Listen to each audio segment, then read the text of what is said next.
Hey guys, checking back in, giving you a little more detail today.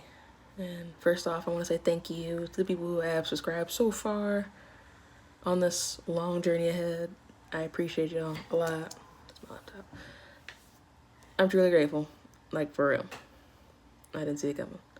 But on another note, I guess I'll talk a little bit more about myself today. Actually, give you a little more insight on me, my situation, and all that. So, as I said before, 25, no kids, St. Louis, I stay in St. Louis, from Illinois. I work for myself, self-employed.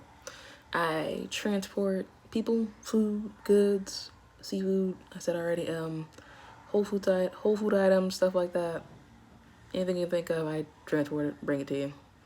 Small delivery fee, plus whatever you paid for, and go on from there. I also do like DoorDash, Postmates on the side as well to make some more steady source of income. My bad. Girls gotta pay some bills. They don't stop coming regardless. Y'all get where I'm coming from on that. Why I don't work jobs anymore? I'm gonna be honest with you. I don't like authority that much. My mom can second this, and I already know she probably gonna comment on here like, "You not good and damn well." Like I already know. I'm just gonna say it right now. I'm not good with authority. I'm obedient when I want to be. I'll listen. But if I'm not feeling it, not fucking with it. So, don't get me wrong. When I had jobs, I was a good worker. I did what I was supposed to. But sometimes when things were not the best idea and I felt it and everybody knew it, I'd say it, and I probably should have left it alone.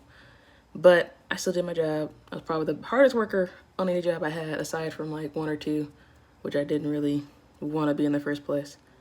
The very first place I had worked in South was at SWIC in Belleville, the college, Southwestern Illinois College, for those of you who do not know.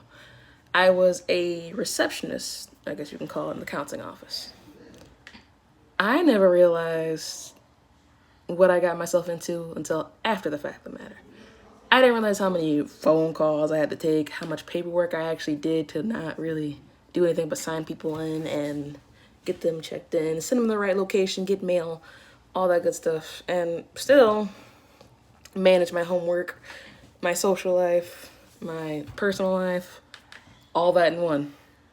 So college was very interesting for me, a learning experience in itself, and boy, I'd go back. I still would go back. I'm not even gonna lie.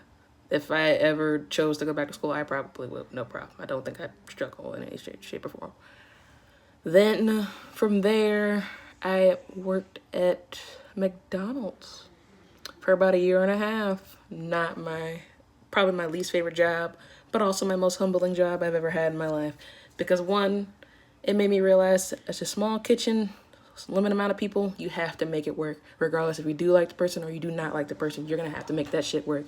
Respect goes a long way. Granted, some of the bosses were not the most qualified, which was 90% of them, besides like one or two.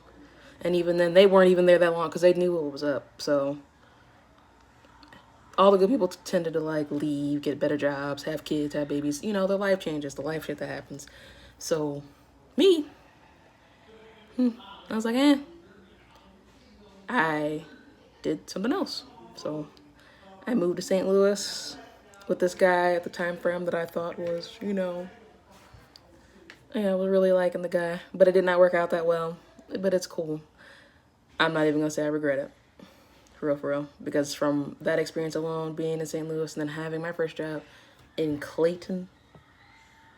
When I say Clayton, I say it with so much love and respect and in awe of the city. Man, crazy. First job was at Crushed Red. I was a line cook, I guess you can call it.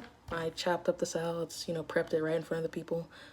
Didn't really care for the job. I just needed a job, to get off my feet so I didn't have to depend on anybody to really get to and from the small stuff that I needed. From there, I got my car back. I can't remember exactly what happened with my car during that time frame of me moving out and moving into St. Louis. It wasn't anything bad. It was just, I can't remember exactly. But got my car back, worked at Pickleman's first ever delivery job.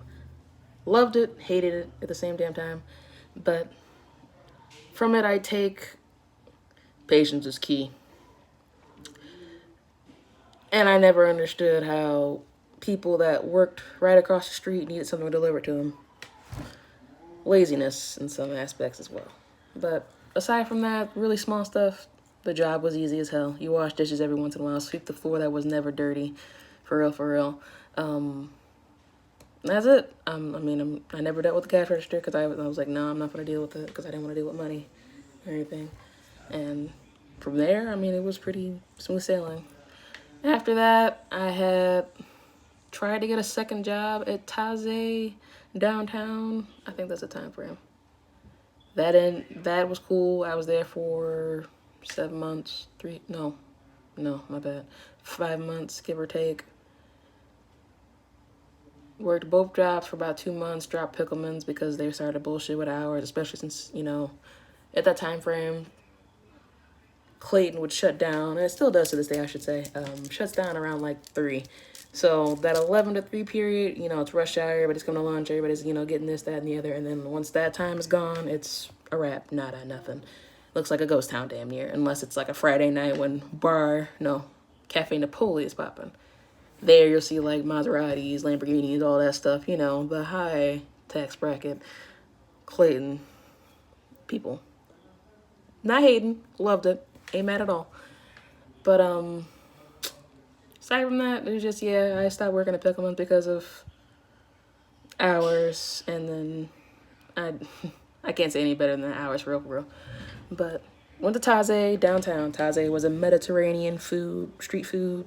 So, you got gyro, or however y'all say it, doesn't really matter. You get what I'm saying here.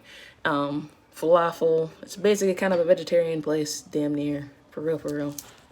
They sold chicken and stuff, but it's just not nearly as much as like the falafel and the other things I can't remember the food items. I loved it there. Why I met so many people from different backgrounds. There was always a convention going on. This place was on Wash Ave, so this is like the heart of downtown, Wash Ave. Everybody's driving past it left and right. People walking, look, tourists, literally. So many people, you would think you would either hate people and love people. But it just makes you appreciate people more than anything and respect so many people's backgrounds, because I'm telling you, some of the most people that seem like they seem the most fucked up were the ones that actually, were generous, talked, act like you were a human being, just give me number 3 and, cut out the conversation at that. They actually would engage with you and talk with you and act like you're a human. So, probably my favorite job. Then from there, I would start cutting back down. Couldn't be any more disappointed. It wasn't their fault. It was just more of my bad, parched. But business started to slow down a little bit. I think within the management they were having issues with paying or payroll or something with money or of that nature. So I kind of said, hey, I'm gonna fall back on my hours and I'm gonna try to get a different job. Okay. Didn't really want to get a second job, so I ended up signing up for Uber. And that's where all of my self-entourage or wanting to be my own boss kicked in full time. From there, I literally went from like 40 hours, 20 hours, 10 hours, 0, gone. Didn't work a job. Full-time Uber. Started when I want to, usually start around 5:30, 6 a.m., go to about 11, stop for about an hour or 2 or 3. Sometimes, most of the time I just go straight through. And then end around 7 or 8 or 9 sometimes, depending on the day. Couldn't go no more than 12 hours, so that 12 hours I was kicking it out damn near every day. Seeing easily $1,000 a week, no problem whatsoever. But yeah, that time frame I had my Honda Accord, which I told y'all I like a lot. Best car I've ever had in my life. Why? Because 1, it's a Honda. 2, I like Japanese, the culture, the art, and all that stuff. And 3, it was the most dependable car I've ever had in my life. Now, granted, after that, I had a Mazda And now I got a Chevy. And I just got this Chevy car. It's not really the same. Not gonna get me wrong, Chevy is a good company, but nothing really beats Honda nor Toyota, which I have to admit. They're both really good companies. I can't be mad at all. So you're gonna pay for it. That's all I can say. But I actually got a roll pretty soon. I will log back in about an hour or two to fill you in some more on me. Y'all be safe, be good. Please wear a mask. COVID is real. Bye.